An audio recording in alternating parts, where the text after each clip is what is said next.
Mejor hablar en M24. A comienzos de mes, el Consorcio Internacional de Periodistas de Investigación presentó parte de la investigación de los papeles de Pandora, en la que más de 600 personas que trabajan como periodistas de 117 países trabajaron sobre unos, atención con este número, 12 millones de documentos filtrados de 14 despachos financieros offshore que involucran a una amplia élite vinculada a empresas de este tipo, ubicadas justamente en paraísos fiscales.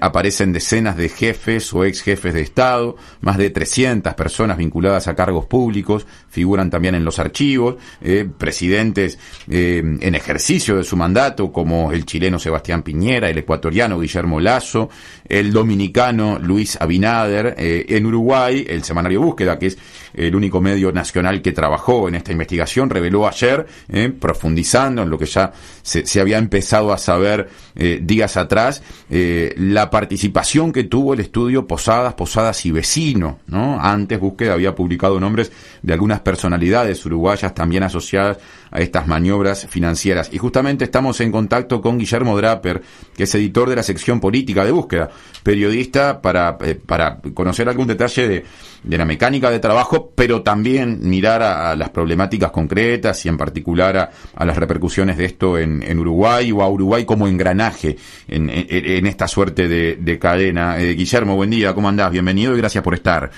Buen día, gracias por la invitación. Bien, sabés que te escuchamos un poquito bajo, vamos a ver si... Ahora me escuchás un poco. Ahí mejoró, sí, cualquier cosa te decimos. Yo planteaba recién en la introducción que antes de ir al hueso, como quien dice, queríamos tener una breve consideración con respecto a cómo fue trabajar con esa cantidad de documentación, ¿no? 12 millones de documentos, cuánto tiempo insumió, cómo fue la coordinación con cientos de periodistas de todo el mundo. ¿Qué nos podés contar al respecto? Bien, sí, como bien decías, esta es una investigación que coordina el Consorcio Internacional de Periodistas de Investigación, que es una organización que tiene sede en Washington, sede principal en Washington, y que cuando tiene documentación de esta magnitud, ¿no? Estos 12 millones de documentos, en este caso fueron cerca de 11 millones en el caso de los Panama Papers, que es una investigación anterior, que ocurrió hace aproximadamente 5 años, y que involucraba también a servicios societarios en paraísos fiscales y en decenas de países. Lo que ellos hacen es armar una red de periodistas. Ellos hacen un primer análisis de la documentación, ven en qué países podría haber gente u oficinas o sociedades anónimas involucradas, y entonces convocan a periodistas de esos países. Yo soy parte del consorcio desde hace 3 años, aunque trabajo hace más tiempo con ellos. Y bueno, a nosotros nos convocaron, a mí particularmente, en noviembre del año pasado. Firmás un contrato de confidencialidad y también de colaboración, que eso es una parte importante del laburo que hicimos todos estos meses fuera del radar, que es después de que firmás y que el medio se suma a la investigación, ellos te habilitan acceso a la base de datos, que es como que montaran un buscador, un Google específico para los documentos. Entonces uno va buscando ahí nombres o direcciones o sociedades anónimas, etcétera, y va viendo qué resultados le aparecen. A veces aparecen resultados que le son interesantes, la mayoría de las veces no, y hay veces que le aparecen resultados que capaz que para Uruguay no es una persona de relevancia, pero capaz que para otro país sí puede serlo. Entonces el consorcio también crea un lugar donde vamos cada medio compartiendo los avances de nuestros trabajos y cosas que veamos que le pueden servir a otros, para que los otros puedan ver si les interesa seguir avanzando y hacer sus propias investigaciones. Obviamente 600 pares de ojos para funcionar mucho mejor que un solo par de ojos para mirar 12 millones de documentos. Bien, Guillermo, ayer publicaron justamente que el estudio jurídico uruguayo Posadas y Vecino creó sociedades anónimas sin que las autoridades uruguayas estuvieran al tanto, y que junto a la empresa internacional Achiati Trust crearon documentos con fechas antedatadas que permitieron justificar transferencias bancarias calificadas años más tarde como coimas por la justicia brasileña. ¿Podés contarnos concretamente cuál fue la participación de este estudio en estos documentos, en esto que apareció? Bueno, el estudio había sido había administrado sociedades y le había provisto servicios societarios a algunos políticos de Brasil que luego cayeron en el marco del Lava Jato e investigaciones y operaciones policiales derivadas de eso, ya se sabía. O sea, en los expedientes judiciales de Brasil ya eso apareció mencionado. El estudio de Posadas había presentado reportes de operación sospechosa después de que sus clientes habían sido señalados como posibles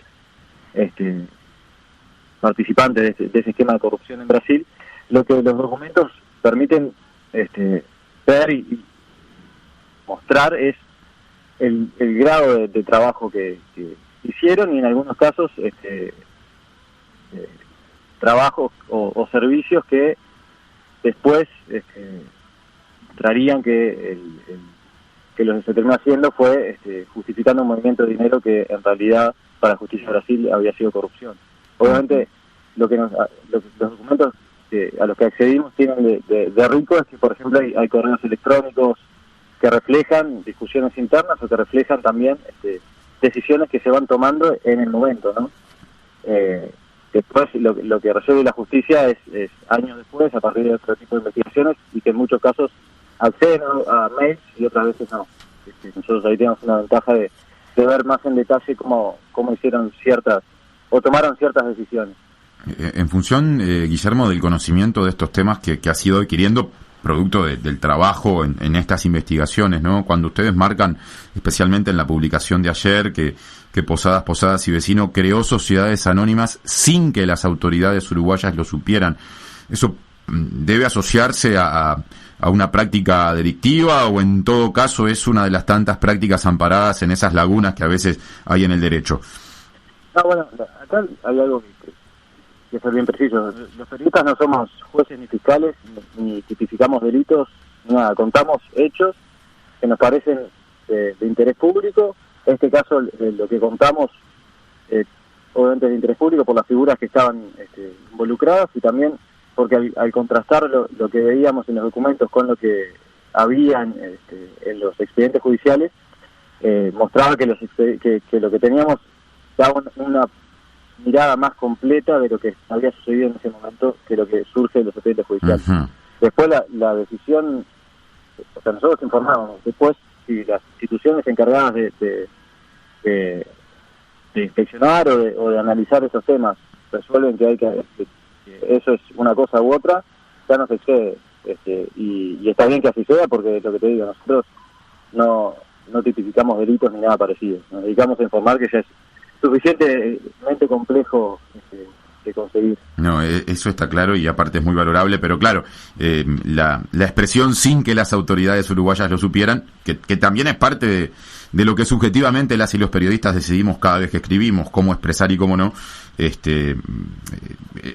una expresión que hace a la cuestión, independientemente de que puede, esto lo aporto yo, lo agrego yo, no configurarse un delito, es un dato importante cuando uno se acerca a la noticia, digamos. Sí, bueno, el dato está ahí, la información surge del reporte de operación sospechosa que presentó el estudio, contrastado con los documentos a los que accedimos y que analizamos, bueno, y nosotros lo describimos, es un hecho, que la estructura de sociedades era más compleja que lo que surge del reporte de operación sospechosa presentado. Es un hecho al mirar los documentos. A partir de ahí, las conclusiones las tienen que sacar las autoridades en este caso. Bien, Guillermo, la semana pasada Búsqueda ya había publicado algunos de los nombres del plano local que figuran en los Pandora Papers, como los de Diego Godín, Juan Salgado, la familia Peirano. ¿Cuál es el vínculo de estas personalidades en este entramado de empresas offshore ubicadas en paraísos fiscales? Sí, ahí nosotros hicimos una nota general sobre contando un poco cómo utilizaban algunos empresarios de primera línea o figuras públicas uruguayas sociedades anónimas en jurisdicciones de baja tributación, etcétera. Obviamente está más que claro que el uso de esas estructuras es legal, y tener una sociedad anónima no es un delito ni nada que se le parezca, y está bueno, nos parece relevante como periodistas explicar un poco cómo funciona a partir de esos casos, para ver los usos legales que se le da y después en otras notas, capaz que hacer notas cuando tenemos información sobre usos que pueden ser un poco más vidriosos de esas herramientas.